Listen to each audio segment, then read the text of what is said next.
2 updates, almost no labor needed or any code, and over $1 billion in profit.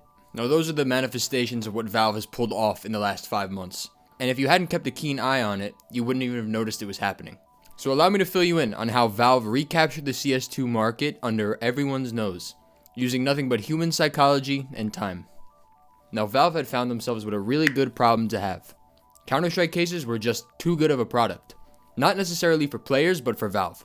A microtransaction that was so compelling and so successful, it created an entire secondary billion-dollar market. And that's because your skins hold a real-world value. And even if you lose and you get a blue out of the case, you still get your money's worth in the form of a usable, visually unique skin. And if you get lucky and you get that knife, cool, that could be a month's worth of rent, or a nice vacation with your significant other. And for a lot of Counter-Strike players who live in different countries, that could be life-changing money. But they were suffering from success, because the market quickly outgrew them. Now Steam caps your wallet at $2,000 for a very specific reason.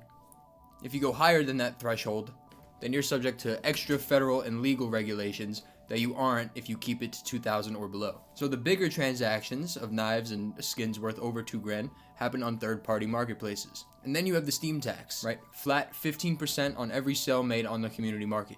And if you combine those two things, you get a pretty logical consensus.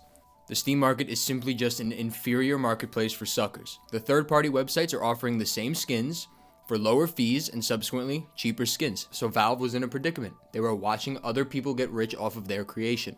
And they weren't going to give up that easy. But speaking of third-party market, do you like free stuff? Well, if you do, the wonderful ladies and gentlemen over at skinsmonkey.com, today's sponsor, have put together such a beautiful Christmas event. From now until January 11th, simply log on the website and look at that top banner. It'll say claim free gift. Now the gift can either be a new skin, it could be on-site balance, or it could be an increased deposit bonus. And if you're a smart investor, you'll use code MIKE, which will give you an extra 5% bonus. It can bring you all the way up to 50%. And the more trades you make on the website, the more gifts Skins Monkey will send to you. I got an M4A4 Evil Daimyo, so it's not like they're giving you Safari meshes either. These are real nice skins. In addition to that, they've also prepared an advent calendar. Simply go on the website every day and claim an entry into a huge pool of giveaways. And again, these are nice skins. Ruby Knife is the top prize right now. So thank you to Skins Monkey for sponsoring, and thank you also for putting together such a nice and wonderful event for the community.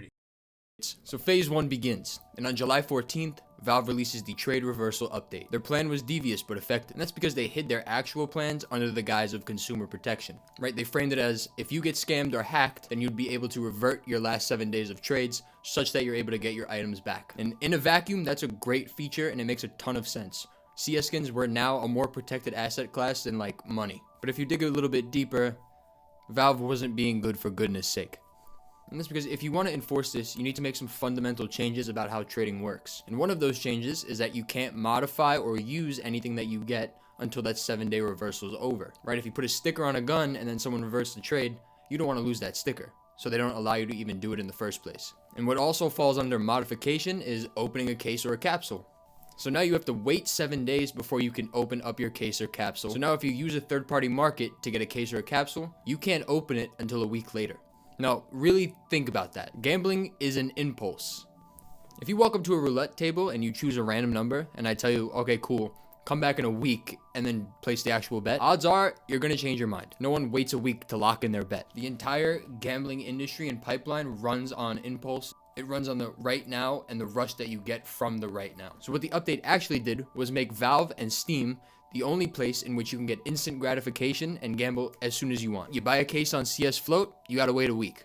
If you buy it on Steam though, you can open it whenever the hell you want, 2 seconds from now. Right? They didn't make any changes, they don't look like the bad guy, they're not the villain here. But with just a little sleight of hand, they created a ton of friction in the market and made themselves basically the only option. And you can also apply the same logic to trade-ups. If you were using third-party sites to maximize your ROI on trade-ups and hedge your losses, you still can, but now you have to wait a week. You want to circumvent that? Buy it on Steam, right? 15%, 15%, 15%. Now, if this was the entire play by Valve, it still would have made them a fuck ton of money, right? We're talking hundreds of thousands, if not millions of dollars. Even if this plan flopped and Valve only got like 2% of the market share from this update, we're still talking serious money. But as time will tell, they weren't done. October 23rd, 2025, the knife trade-up update, or as I like to call it, the Great Depression, hits the CS market like a goddamn freight train. Knives were the reason why the CS market eclipsed Steam as a whole, right? You could only get them from cases, and you had a 1 in 400 chance to get it from a case. So the price of knives is always going to reflect how much the person paid in terms of case plus key, right? It's going to be a derivative of that in some sort. There's not going to be a $5 knife if you got a 1 in 400 chance to get something and you paid $10 for the case and the key. That's just not going to happen. But as cases got more and more expensive, the knives also got more expensive because they're analogs of one another. So Valve said, fuck it, 5 reds, trade them up, get a knife. So before they were disconnected and now they're connected. Every red covert in the game just became a derivative of a knife. They were no longer just based on their merit in terms of aesthetics. They now had a concrete economic derivation. The P250 See You Later was no longer a shitty crocodile pistol. It was now a direct path to the butterfly knife Ruby, which meant that the pinks in the case became derivatives of the reds, and the purples became derivatives of the pinks, so on and so forth. So now your $3 pistol is now worth $100 because if you have 5 of them, you could trade them up for an on average around $300 knife. And it gets better because before, on average, 400 cases would net you 1 knife, roughly. But now you average 2 knives from 400 cases.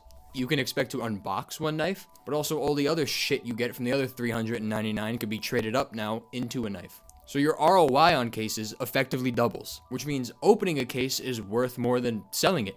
And now you see how this starts to move. Case demand increases because it's now worth your while to open every single case in the game. So people are opening more cases, which means more key revenue for Valve. People are selling those cases to these people, so that's 15% for Valve. And every red that you unbox and then sell to someone else who's doing a trade up is another 15% to Valve. And now that red's worth $100 as opposed to 3, so that 15% is more. And those reds you're selling for trade-ups are happening on the Steam market because the people who are buying them to do trade-ups don't want to wait 7 days to do them. And that's 15% every single fucking time. And after a while, people do so many trade-ups that the supply of knives gets overwhelmed and falls in price. Now the untouchable ones like the rubies and sapphires will stay above $5,000, but Valve isn't worried about those because they're so illiquid and sales happen so infrequently that they don't care about that money. They do, however, care about the knife that was $2,100 and fell to $1,500, which means that people can now reasonably sell their $1,500 knife on the market and get 15% cuts from that one. And as it's more affordable, it's inherently going to be more liquid. So let's put everything all together. The reversal update was not about helping scam victims. It does that, but the real play was to position Valve as the only place for instant gratification in the Counter-Strike market. The knife trade-up update wasn't about a new feature. It was about making ROI on cases higher, making people want to open more cases, lower the supply of existing cases, which raises the price, which means they get extra key revenue and extra case revenue because of the prices being inflated. Now these were 2 updates, like 2 lines in the patch notes. Minimal coding or labor involved on their end. And as of today, it's been 5 months. Valve has seen a 30% roughly year-over-year increase in revenue just from these 2 changes alone. So Valve needs these third-party marketplaces to exist, because if you have no avenues to liquidate your skins back into real-world money, no more whales, and your market cap will fucking tank. But beyond liquidating back into cash, there is now 0 reason to use a third-party marketplace. Right? If you buy an investment from another player and they see it goes up, they can just take their shit back. There's a fucking take-backsies rule. If you want to gamble on a trade-up, you gotta wait a week. So by completely Valve's doing, people have fell sour to the idea of using a third-party marketplace, and it's not their fault whatsoever. And all of the money flows right into Steam's pockets. Right? And we saw the patch notes, but they hid them very, very well. So no one paid attention to what the patch notes actually meant by just reading in between the lines a little bit. And that's the thing about Valve. They're not explicit. They often operate in the shadows, and they're very smart. They built the game. They control the rules.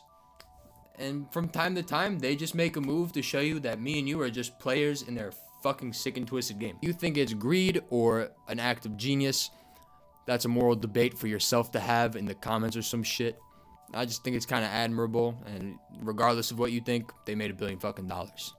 Peace.